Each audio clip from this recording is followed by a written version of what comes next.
All right. Well, hey, everybody. I am here with my friend of half a lifetime, Jason Darden. we were on the same hall in Harbin, third floor Harbin at Harding. You have preached at PV in the was it 2020 when you did your greater than?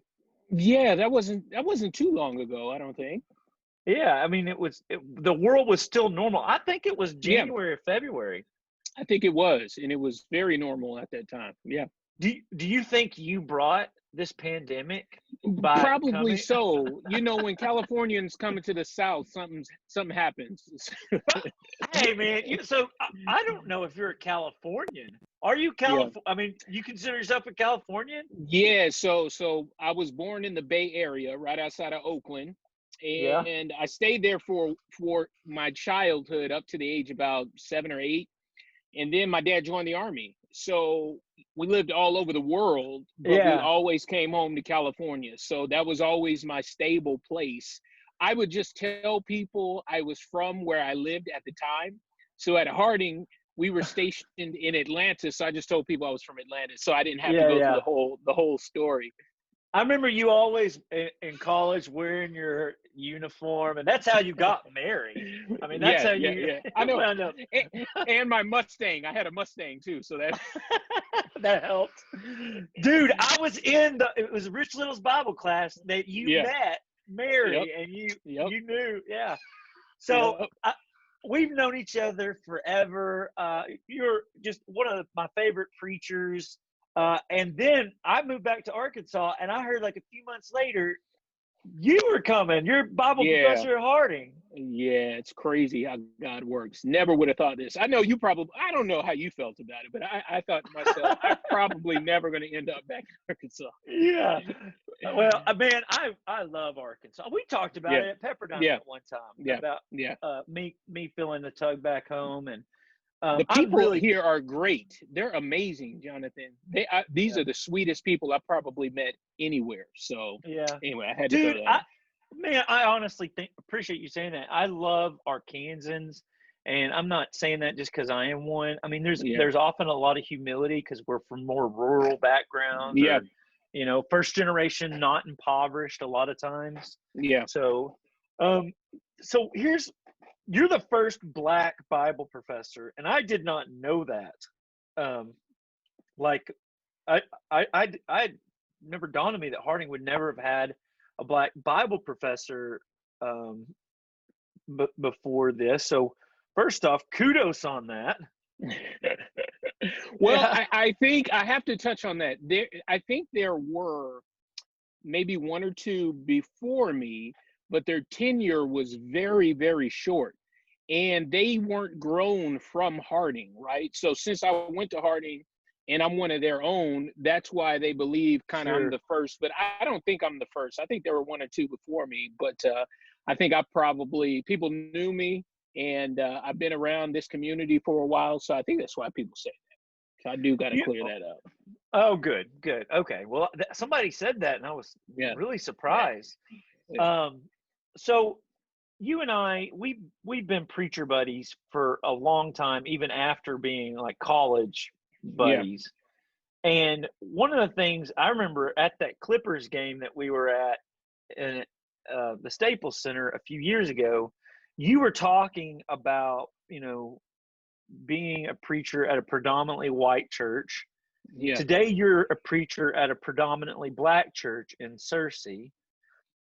You have been in what sociologists call white spaces, which is predominantly white, culture a lot.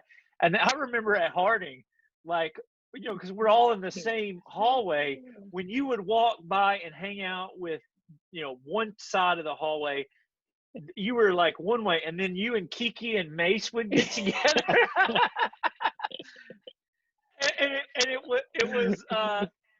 I mean, it was just different. So Yeah. I'm seeing you be in white space, and then also in, I don't know, is it black space or just, Yeah, of course. so you're like fluid and multicultural. Yeah. What strengths do you see in, like predominantly white church culture and predominantly Black church culture? Um, is that a weird question Yeah. or? No, so I think what I want to do is just kind of share my story a little bit to put some context to this whole thing. So I grew up in California in Berkeley, right, which is right outside of Oakland. My best friends are from East Oakland till this day, right, where the Black Panther Party started. So I Mm, grew up in an environment that was very pro black. I mean, and then my dad joined the army, and I grew up in a utopia society, like the dream world, what America I think desires to be. Because in the army, I was around all different kind of people for the majority of my upbringing, right? So I just think about when my dad taught at West Point, the military academy. um, I had a friend down the street. His name was Christos Terabikos. He was Greek. Then next door to me, I had my brother John Wong. And then down the street, my best friend Aaron Moore, and then I had Curtis Jackson, which was down the street. So we had multi-ethnic identities for my entire upbringing, and I never viewed it as strange, and my mm, friends didn't view it as strange. That was just life. And we celebrated each other's cultures. We used to make fun of each other because of stereotypes, but we all considered ourselves peers and equals, and that carried with me for the majority, the vast majority, all the way up into adulthood. So I was protected from the race issues. I heard a little bit of it from my grandpa when he would tell stories when he lived in Galveston and he was under Jim Crow. But that was so foreign to me because I didn't come up that way being an army brat. And then mm. you even knew, like on the military installations, you knew what each other's parents made. So we were all literally equals. I mean, even down to the paycheck, we were equals, right? Yeah. And I carried that with me forever. And I didn't think, I knew I was black. I love my black culture, my black side. It's a part of me, but that's not the whole narrative. Like, I'm friends with everybody. That's just the way I thought the world Yeah, was yeah. until I got to Atlanta. My dad got stationed at Fort McPherson. Tyler Perry owns that space now, and he turned it into his studios. But it was in College Park, East Point. We call it the SWATs if you're from the hood, okay? And this military base was surrounded by a gate, and outside of the gate was, you were in the middle of the hood, like the projects. I mean, nothing but black people, poor black people in the area.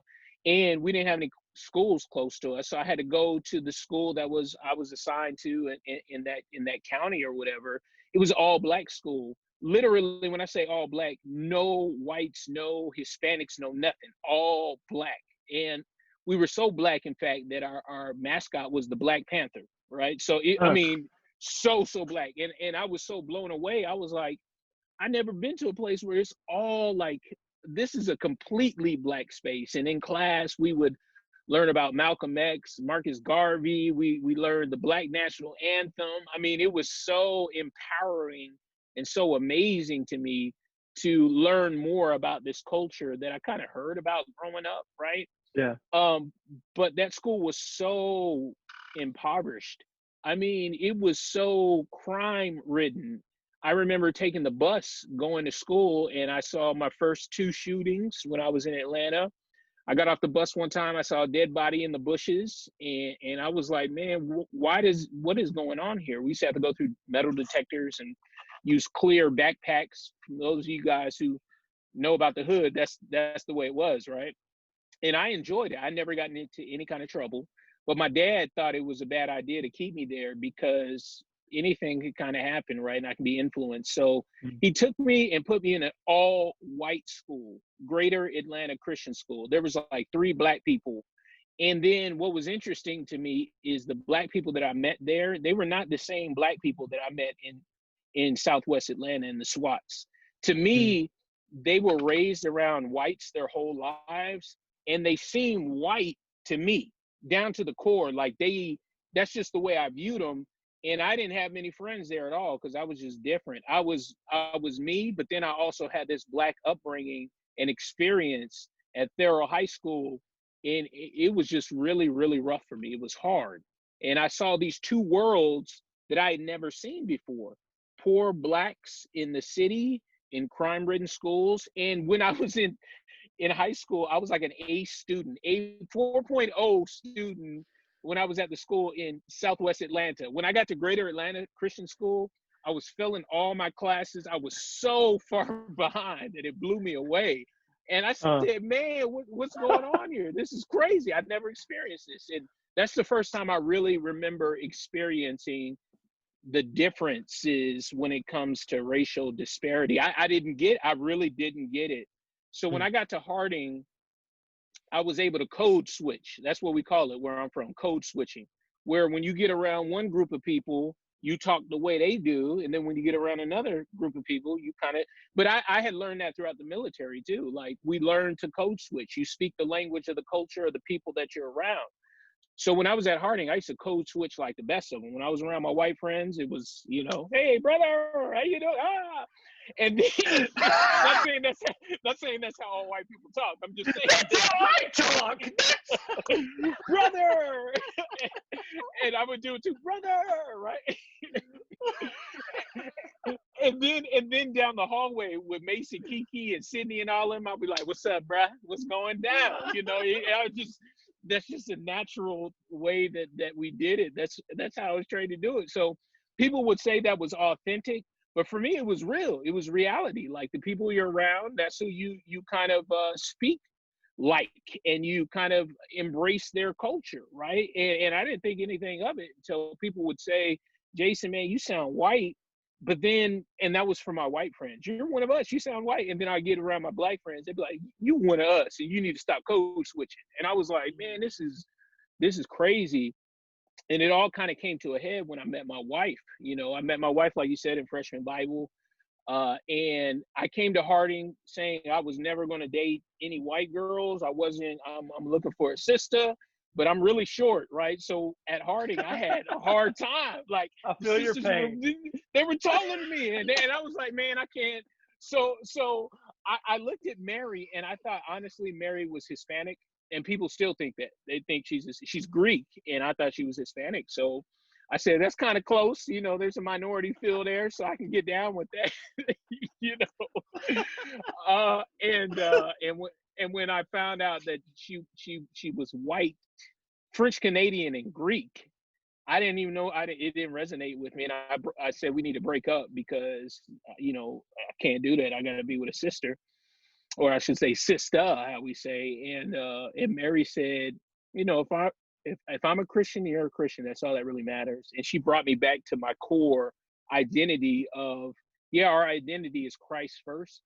And race, God puts us in the bodies that we're in, but our identity first has to always be Christ. So that's a long way to say I've been experiencing both cultures for my whole life, multi-cultures. I'd even say Filipino culture, living in California, Vietnamese, and I speak Spanish a little bit. I can go to a Spanish restaurant and get down because of my time in California. So, and people think I'm Hispanic from time to time, but I'm a brother. I'm light-skinned, So me, when I graduated from Harding, I'm gonna tell you this, and I can't believe I'm saying this, Jonathan, but I got to tell you, man,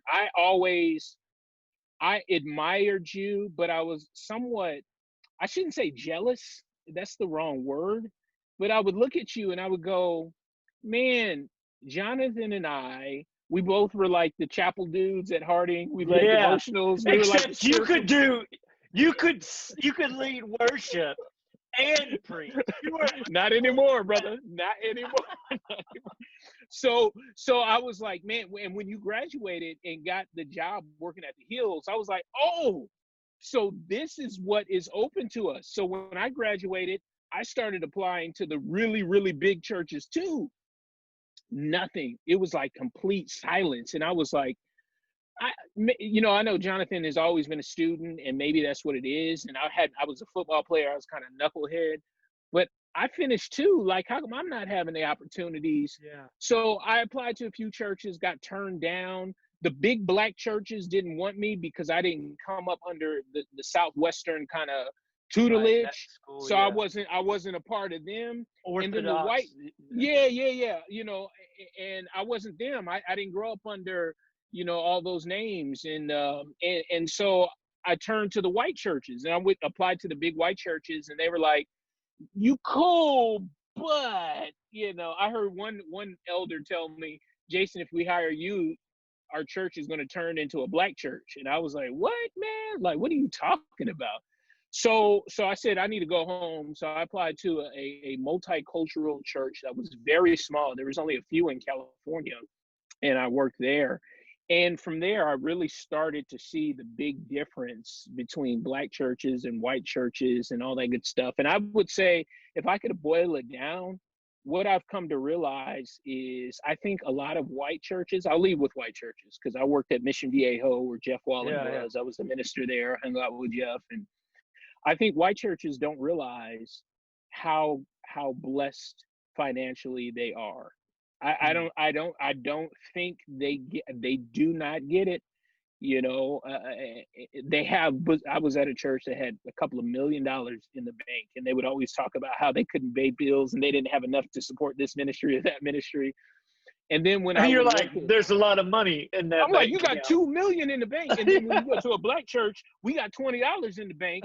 So when we say we can't afford something, no, if we don't pay this bill, the lights will go off, right? So yeah. So, and I think a lot of white and black churches don't.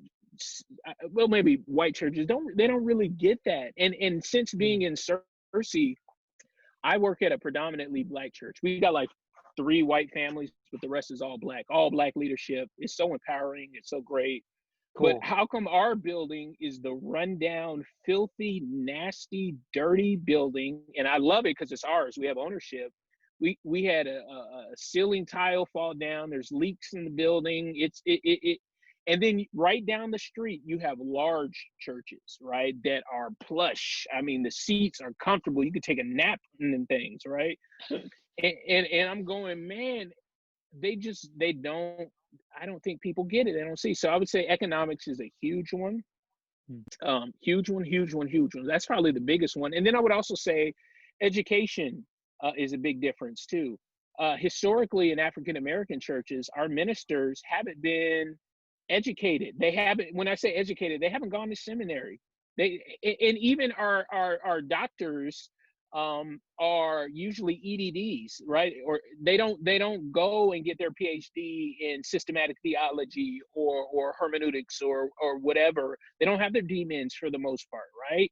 And then you go to the white churches, you have people in the pews that are PhDs and have studied theology and doctrine and scripture. And so their theological muscles are a little bit stronger, in my opinion, than a lot of our black churches, right? That's just my thought. A lot of people would disagree, but that's what I've seen.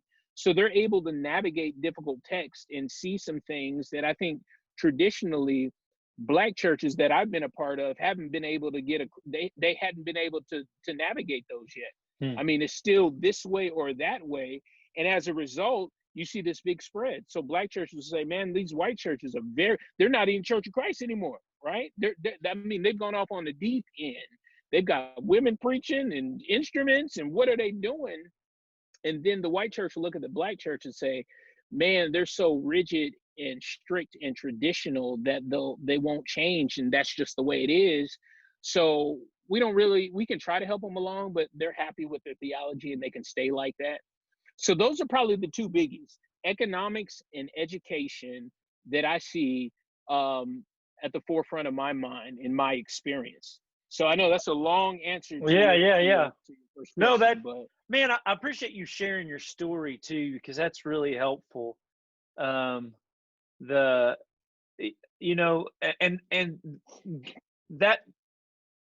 thing about coming out of Harding and, wanting to work at churches, I never thought about it from that perspective. I mean, I was in a prayer group with Dr. Burks because of Rich Little, and he gave my name as an intern to the Hills.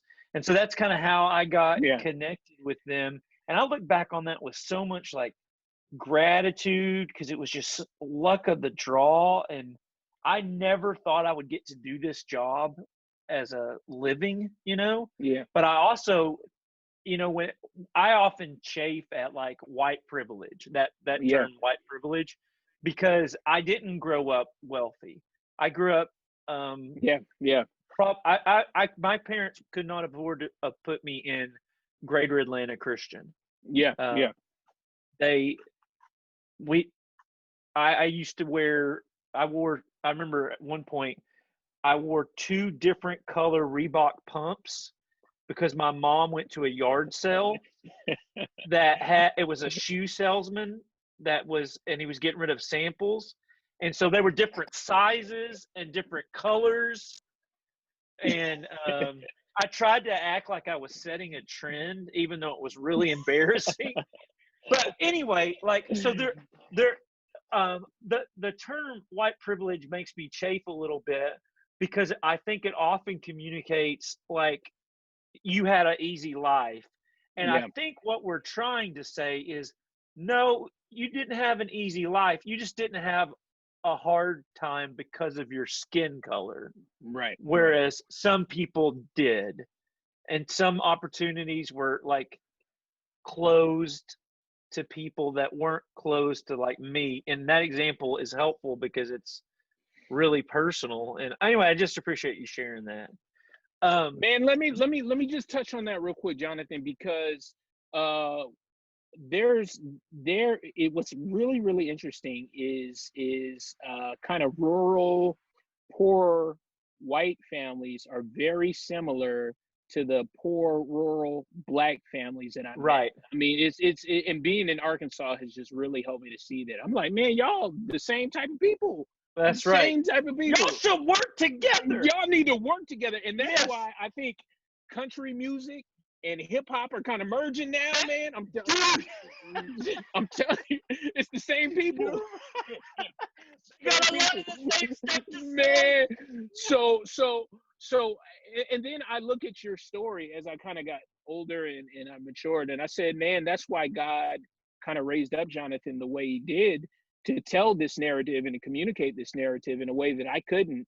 And He developed me in a different way, and I have a different narrative, and I think it's so powerful. But I think when we talk about white privilege, I think the question that I would ask is what caused, and you can speak, don't answer it but if you don't feel like it, but what caused your family to kind of stay in the poor rural kind of environment that you grew up in? Was it a decision? Was it lack of opportunity? What was it that caused your family to kind of stay that way, versus my family story, who no, they burned down Black Wall Street. Like you Tulsa? couldn't get it. Yeah, yeah, you couldn't get ahead. I mean, Jim Crow. My grandpa couldn't do certain things. Yeah. So that makes me just, yes, you're right, because you mentioned, our opportunities were limited because of the color of our skin.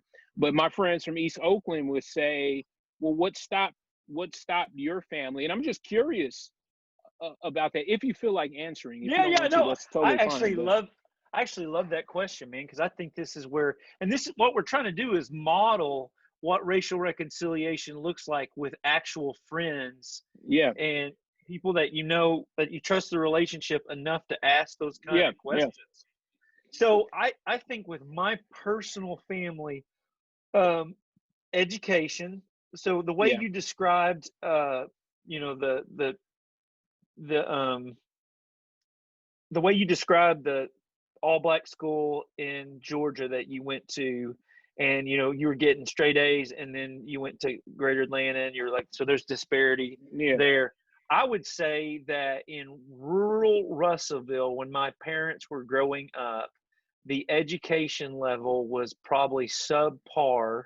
mm, Um, so, and there's no, part of it is generational, Great Depression.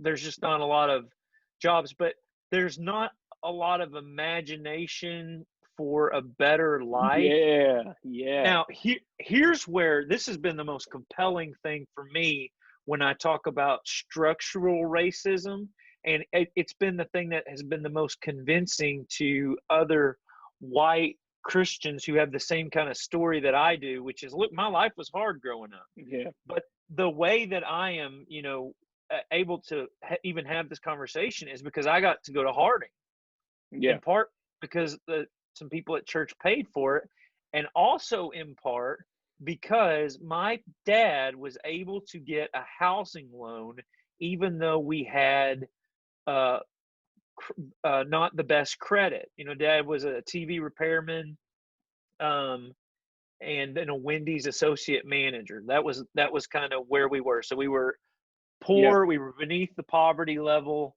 of the United States, but probably a little bit above the poverty level of Arkansas growing up. And but he was able to get a housing loan, even though in the day it would have been he would have been yellow lined. Yeah. Yeah. The federal guidelines were green line were white families with good credit, yellow line were white families who were poor. And then this is what was interesting to me was the redlining practice that Yeah. was all over. It was a federal Yeah. guideline that prevented Black people from owning homes in anywhere but a certain area of each Right. city that was predominantly not for home ownership. It was for Hmm. apartments and, you know, things like that. So the major way that generational wealth is built is through home ownership, Yeah. and upward mobility is built. So I think the point that structural racism is, it's there, um, and the point is not everybody has historically had equal opportunity Yeah. Yeah. to upward mobility, and but our white brothers and sisters, of whom I guess I'm representing today as we have this conversation, would also point out, but sometimes some opportunities are there that are way too far out of reach. Yeah. Yeah. And so those are the people that like you said, have a lot in common with each Yeah. other, and we got a lot of common ground. That's why, I'm glad you said that, because it gives me a little bit more perspective, because I've always felt like the more rural kind of white people that I encounter, I've typically got along with them a lot better than some of the more affluent white people that I have been around. It's been very, very interesting. Like, so when I talk to you, even when we were students, I always felt like you understood something that a lot of people didn't understand, and that's why I've always admired you, even from a distance. And what you just said is so powerful and so important, because honestly, in a lot of ways, you're Black. Welcome. Your family was so you understand the struggle, right? Maybe even better than me. I grew up as an Army kid, so that's it's pretty neat. There's a But lot of what classism, yeah. I yeah. um and what you mentioned, but what the difference is always is, if you take a rural white guy from Arkansas and you put him in a suit and clean him up, and you take a yeah. Black guy and put him in a suit and clean him up, you know who the opportunity is going to go to, usually first, right? And that's been the struggle, and that's where the disparity is, right, that we talk about Mm. in the white privilege, because it's kind of true. I mean, if we're look at it in those terms, it usually is Yeah, true. yeah. So Man, anyway. one of the things I'd asked you about is, so having moments like this in U.S. history, that it is vitally important for the church to recapture its original mission of being a calling of heaven of people of all tribes and all tongues. Last Wednesday, Jerry Taylor was talking with us about how this is a matter of national security. I mean, Dylan Roof shoots up the church in Charleston in order to start a race war. And there's a lot of anger and pain these days, and the worshiping churches, the most segregated hour of the week, when people do come to churches that are not, and they're the minority, often we code switch and we don't have honest Yeah, conversations like yeah, this. White people will uh, not say what they're thinking. Black people might not say what they're thinking because they want to have a culture of niceness at the church, right, and so right. you don't get to that next level of Yeah, friendship. yeah, yeah, But for me, one of the most eye-opening things was when I spent time with Black brothers, and I we talked about our experience with police officers. Let me say that this is one of the biggest challenges for me, because I am going to be an ally for Black people till I die. yeah, I mean, I I am really, really big on racism. Is a Christian problem that can only be solved by the virtues of Christians. Um, and so, yeah, but one of the challenges is, so I reject the narrative that you have to choose between Black Lives Matter or honoring the police officers who are trying to treat people with equity. But one of the challenges is I don't know what to do. I mean, yeah, I know there are police officers who are doing really good work, and they're a vital part of society. But I also know I trust my Black brothers and sisters when they tell me it is a different experience for them with the police. Do you have any? I mean, what's your experience been like that might be different than mine? yeah, yeah. So, first of all, my dad was a police officer before he joined the army, right? Really? So, yeah, yeah, yeah, yeah. He was Berkeley PD, Oakland PD for a time. So I grew up and I come from a family of soldiers, and I'm still a soldier, right? So Yeah, when they you called are. up the National Guard, I was like, man, if somebody was yelling in my face, that boy, that's tough. And then I have friends that my cousin is a SWAT member in Houston, and so what I want to say about law enforcement, people who enforce the law, and I'll throw the military in that too, even though it's a little bit different situation there. They're enforcing the laws that have been set. They are in a lot of ways just soldiers carrying out their duties, right? So whenever I see a police officer or somebody in uniform, that's always what I think. They're there to carry out the duties of their commanding officers, right? Mm. So so whenever you encounter a police officer, you deal with them with respect and courtesy. And that's just the way I've always been taught. My dad used to tell me, I don't care if you are black, white, green, yellow, you don't disrespect a police officer. You don't pop off at the mouth because something might happen and you got to be very, very careful. And that's just the way I was raised. So whenever I was pulled over by police officers, which has been a lot in my life, I'm usually, yeah, yeah, and we could talk about that at a It's different, but that Mustang. It's that that, Mustang that you have. I'm telling you. But whenever I get pulled over by police officers, I'm very calm and I am respectful and courteous, and usually I have no problems at all, right? But there have been times where I have called the police to assist me, right? Somebody hit my car, and I was clearly the victim, and they took off. It was like a hit and run. So I call the police and say, somebody hit my car, and he comes and he questions me like, what were you doing here, what time were you here? And at first it didn't bother me because I was like, he's just gathering the details. And then I reached for my wallet. He said, do that slow. And then I was like, okay, so I could see what's going on here. So I took out my military ID first, like on purpose but on accident, right? And I laid it on the car, and that kind of calmed him down a little bit. Then I took out my license, and he was just very short and very like, although I'm the victim, I had to be up to no good. It was late at night. I was at a CVS. Was I looking for drugs or something? I did have my Raiders hat on and a hoodie, so I was obviously up to no good, right? So I will say without a doubt that within the force, there are bad people that use their position to hurt people. I've seen them in the army too. Like Mm. we Abu Dhabi. I mean, there's the list goes on. This is part of the human narrative. Like there's people who abuse their power.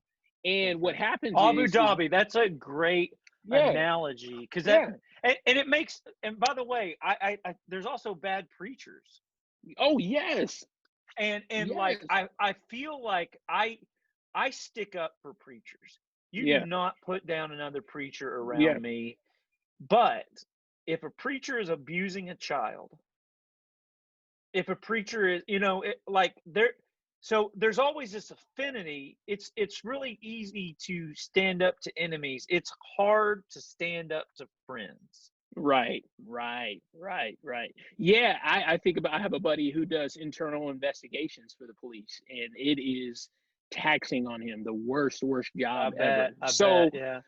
so yeah, so there's always bad apples. The problem I have is when we paint people with generalizations across Mm, any board. We can be talking about race, police, educate. When we start putting people into camps, that's mm, where it becomes problematic for me, right? Because we are individuals, right? And we got to mm. look at each other as individuals first. And I think that's the main problem. So when you look at Black Lives Matter, some people have painted Black Lives Matter into a particular camp. And honestly, we know there's some bad apples in Black Lives Matter, and there's some Antifa folk in there, in my opinion, and Mm. anti-fascist people, and there's definitely an agenda. But also within Black Lives Matter, there's some really good people that are just simply saying the message. Black lives do matter, and they've been mistreated at points, and excessive use of force being Yeah, used, and we're standing up for that. So I think you can have a healthy respect for Black Lives Matter and the police force and law enforcement and the military. If you look at people on an individual level, right? And that's where we mess up and we fall for the bait every single time because Satan loves to cause us to be uh, put people in camps and be prejudiced. That's Satan's oldest trick in the book. yeah, And yeah, Christian folk have been falling for it over and over and yeah. over again. And even now, and it bothers me. Like, don't paint the picture with that broad stroke that all people in Black Lives Matter are this way or all police officers are this way because that is wrong. So I agree with what you said in the beginning. That's really helpful, man. That is really, really helpful. So I think one of the challenges that's facing Pleasant Valley, because we're taking this seriously. We are going to become a church in the next 10 years that is as diverse as the city that we're in. Yeah, yeah, We're going to be a multicultural church. yeah, But one of the challenges is I think we walk on eggshells around each yeah. other and don't trust the Holy Spirit to give us the ability to, you know, keep these kind of like the relationships that we have are strong enough to say the difference experiences that we have, Yeah, right? yeah, yeah. And there's stuff that you and I are going to disagree on, and sometimes you're right and Right. sometimes I'm wrong, and being able to have the kind of humility to say like I can learn from your experiences because I haven't had those experiences, Yeah. and not make you defend those Right. Right. experiences. Right. Yeah. So you got any advice for how to like have these kind of conversations in ways that are not um that are kind of open-hearted? I'm seeing a lot of Pleasant Valley people being really open-hearted and wanting to like be good at not just not being a racist, but being against racism Hmm. and being hospitable to being multicultural. Do you have any advice for how to be those people? Yeah. So I've got to look at the husband wife relationship and even our relationship with our kids, right? So, like any marriage, husband and wives, they have disagreements, they have arguments. And a good way to get through that argument is to talk it out, you know. But a lot of times, the best way to get through the argument is to show, right? Hmm. So if Mary and I are in an argument, sometimes she'll just give me a hug or I'll hug her and we won't say anything. And then that disarms us And we're like, oh, we really love each other. Okay, let's go back. That was kind of silly. This was silly. Let's keep it moving. So the soldier in me says, get busy. Like, we sit around talking about how to eat the elephant. You just got to get a fork and go, man. Like, what are we talking about? And even with kids, right? You have a tribe, which is awesome, by the way. I grew up in a We're tribe. asserting our own ethnicity. That's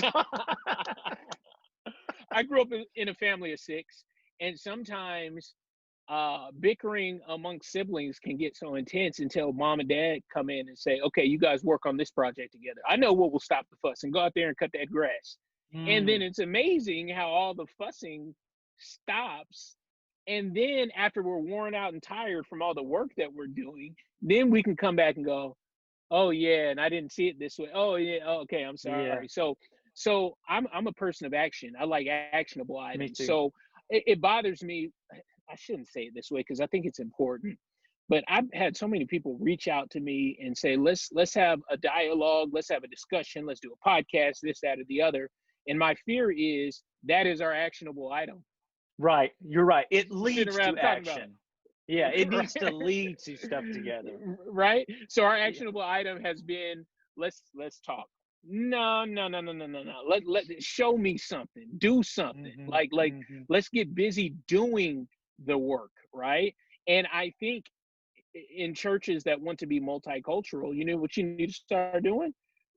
Be incarnational. I mean, take people to the inner cities of Little Rock and hang around people that look Yeah. differently than you. Go to Yeah. Samaria, hire some Black people, hire some Hispanics. Be intentional about that and do it, and stop talking about it and have dialogues. I love it. Get the discussion. Hire somebody and be quiet. So That's good. Dude, man, I am such a big Jason Darden fan. I have been since I was 18 years old. I love your spirit. I love like the just the attitude you bring to life. And anyway, you're a very gifted man. I'm so glad we're in the same state serving together. man, I appreciate that, Jonathan. You have been an example to me, and I've appreciated you and even this conversation. Thanks for all the work that you're doing. You the man. Always have been. Good to see you, man.